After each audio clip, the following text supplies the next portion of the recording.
साथियों नमस्कार। हम चर्चा करेंगे उत्तर प्रदेश पीसीएस के GS 5 पेपर के हिस्ट्री सेगमेंट पर। इसमें टॉपिक नंबर आपका 3 है, 4 है, इम्पोर्टेंट है। 3 नंबर टॉपिक में पूछा गया है 1857 के पूर्व जो आंदोलन हुए और 1857 के पश्चात, उसी में जो बहुत ही महत्वपूर्ण आंदोलन है किसान आंदोलन। जो उत्तर प्रदेश में किसान आंदोलन हुए उनके बारे में हम चर्चा करेंगे। उनका स्वरूप क्या था, उन्होंने क्या हासिल किया, क्या हासिल करना बाकी रह गया। तो एक जब इंट्रोडक्शन आप लिखते हैं तो बहुत ही प्यारा सा इंट्रोडक्शन होना चाहिए, इंगेजिंग होना चाहिए कि उत्तर प्रदेश में हुए किसान आंदोलनों में। अगर हम इंट्रोडक्शन लिखें, उत्तर प्रदेश में जो किसान आंदोलन हुए उन्होंने लोगों की राजनीतिक और सामाजिक चेतना को बढ़ावा दिया।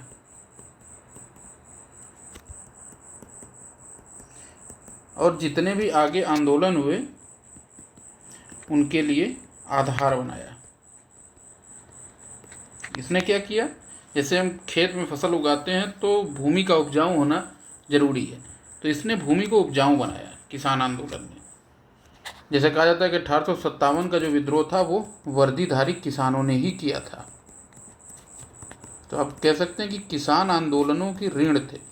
उत्तर प्रदेश में जितने किसान आंदोलन हुए या पूरे भारत में, उन्होंने राजनीतिक और सामाजिक रूप से लोगों को जागृत किया, आगे आने वाले आंदोलनों का आधार उत्पन्न किया और राष्ट्रवाद के निर्माण में भी बहुत ही महत्वपूर्ण योगदान दिया। उसी राष्ट्रवाद जिसने भारत की आज़ादी का, स्वतंत्रता का मार्ग प्रशस्त किया। ये सब कुछ किसान आंदोलन से जुड़ता है। तो ये एक इंट्रोडक्शन हो सकता है आपका, खासकर आज़ादी के पूर्व जो भी किसान आंदोलन हुए उत्तर प्रदेश में खास करके। अब उस पर हम चर्चा करेंगे कि कौन कौन से किसान आंदोलन आज़ादी के पूर्व हुए हैं। इसमें सबसे इम्पोर्टेंट नाम आता है पहला, अवध किसान सभा। अवध किसान सभा, इसकी स्थापना 1920 में हुई थी और उसकी स्थापना की थी, उनका नाम था बाबा रामचंद्र। इन्हीं के बारे में यूपी पीसीएस ने, आयोग ने 2023 में डायरेक्ट क्वेश्चन पूछा था इनके योगदान के बारे में। अवध किसान सभा को बाबा रामचंद्र ने स्थापित किया था। इन्होंने अवध के किसानों को इकट्ठा किया, अवध के किसानों को इन्होंने एकत्र किया, एकजुट किया और जो उनके खिलाफ अत्याचार हो रहे थे उनके बारे में इनको जागरूक किया। पहला इन्होंने किया जमींदार विरोधी प्रदर्शन। जमींदारों ने जो अनावश्यक लगान वसूलते थे, जो बेकार करते थे, कराते थे इनसे, किसानों से, जमींदार विरोधी प्रदर्शन। और ख़ास बात ये रही कि इससे जवाहरलाल नेहरू भी 1920 में जुड़े, जिससे इस आंदोलन का दायरा व्यापक हुआ। नेहरू जी को भी एक किसान समर्थक पहचान मिली और इन्होंने 2 मुख्य अपील की अवध किसान सभा ने कि अवैध लगान न दी जाए, अवैध लगान न देना और बेगारी करने से मना कर देना। ये 2 इनकी मुख्य मांग थी और इसके लिए इन्होंने 2 मुख्य काम किए, या कहा जाए तो एक ही मुख्य काम था, सामाजिक बहिष्कार इन्होंने चलाया कि जो भी किसान या फिर साथ देंगे उनका सामाजिक बहिष्कार होगा। और इसके अलावा जमींदारों की या फिर अंग्रेज़ों की सेवा करना, बेकार करना, उनके काम करना नाई धोबी बंद नाम से इन्होंने प्रतापगढ़ में आंदोलन चलाया कि अगर हम सामाजिक बहिष्कार कर देंगे तभी इनको महत्ता पता चलेगी। अवध किसान सभा का बहुत ही इम्पैक्ट रहा, बाबा रामचंद्र का भी बहुत इम्पैक्ट रहा। और सरकार ने क्या किया, 1921 में अवध रेंट एक्ट पास किया।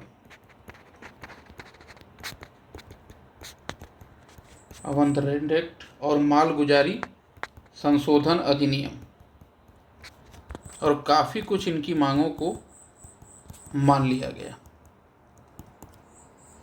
और किसानों के अधिकारों को मान्यता मिली। तो आप देख सकते हैं सामाजिक बहिष्कार जो आगे चल के गांधी जी ने भी काफ़ी यूज किया इस चीज़ को, बाबा रामचंद्र ने भी इसका किसान आंदोलन में व्यापक तौर पे प्रयोग किया। दूसरा इम्पोर्टेंट आंदोलन था एका आंदोलन।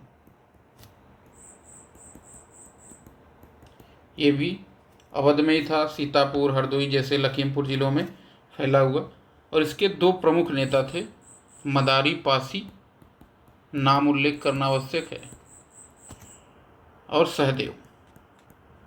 इन्होंने किसानों को जागृत किया और किसानों की जो दयनीय स्थिति थी उसको लेकर के इन्होंने आंदोलन शुरू किया, और अंत में सरकार को क्या है, लगान में जो वृद्धि थी उसको वापस लेना पड़ा। तो आप देख सकते हैं किसान आंदोलन इस मामले में थोड़े अलग है कि इन्होंने कुछ न कुछ अपने आंदोलन की लक्ष्य अवश्य प्राप्त कर ली। तीसरा महत्वपूर्ण किसान आंदोलन था आज़ादी के पूर्व अखिल भारतीय किसान सभा।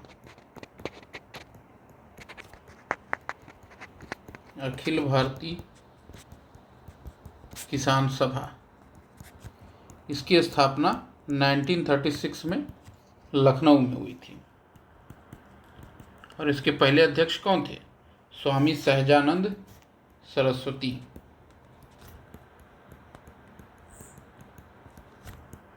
और नेहरू जी भी इस आंदोलन से जुड़े हुए थे।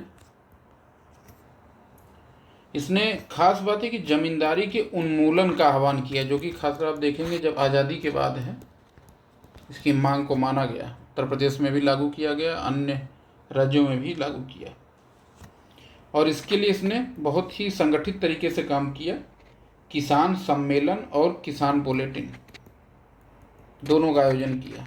किसान सम्मेलन टाइम पर हो और किसानों तक सूचनाएं पहुंचे समय पर, क्या चल रहा है, उनकी मांगों को लेकर के किस तरीके से प्रयास किए जा रहे हैं और क्या किया जाना चाहिए। और इस तरह नाम से जैसे इसके प्रतीत हो रहा है, अखिल भारतीय किसान सभा, एक भारतीयता, एक राष्ट्रवाद का संचार हुआ, और आंदोलन का आधार क्या हुआ, व्यापक हो गया। तो ये तीन मुख्य किसान आंदोलन उत्तर प्रदेश से संबद्ध आप देख सकते हैं, और इसका एक कंक्लूज़न आपको भविष्यदर्शी लिखना चाहिए कि किसान आंदोलन एक्चुअल में होते क्यों हैं और आज उनकी क्या महत्ता है। आज आप देख रहे हैं पर्यावरणीय मुद्दों से पूरी दुनिया जूझ रही है। पर्यावरण संरक्षण, सतत विकास, सस्टेनेबल डेवलपमेंट, ग्रामीण विकास, ऐसे मुद्दों का समाधान तब तक नहीं हो सकता जब तक हम किसान आंदोलन को सही तरीके से टैकल नहीं करते हैं। खाद्य सुरक्षा जैसे मुद्दे, आज भी किसान आंदोलन इसलिए इम्पोर्टेंट है कि ये मुद्दे बिना किसान आंदोलन को समझे, उनको, उनके मुद्दों को समाधान किए बिना इन मुद्दों को समाधान नहीं किया जा सकता है। पर्यावरणीय मुद्दे, सतत विकास, और इसका उल्लेख सस्टेनेबल डेवलपमेंट गोल में भी किया गया है। अब आपको ये कमेंट करके बताना है कि किस लक्ष्य में इन सब मुद्दों से संबंधित बातें की गई हैं। सतत विकास से, सस्टेनेबल डेवलपमेंट गोल, सतत पर्यावरणीय विकास के लिए जो यूएन द्वारा अपनाया गया है। तो इस तरह आपका आंसर एक भविष्यदर्शी, एक अंतर्राष्ट्रीय मुद्दों से जुड़ा हुआ भी दिखना चाहिए। सिर्फ ये ना लगे कि ये सिर्फ इतिहास का उत्तर है।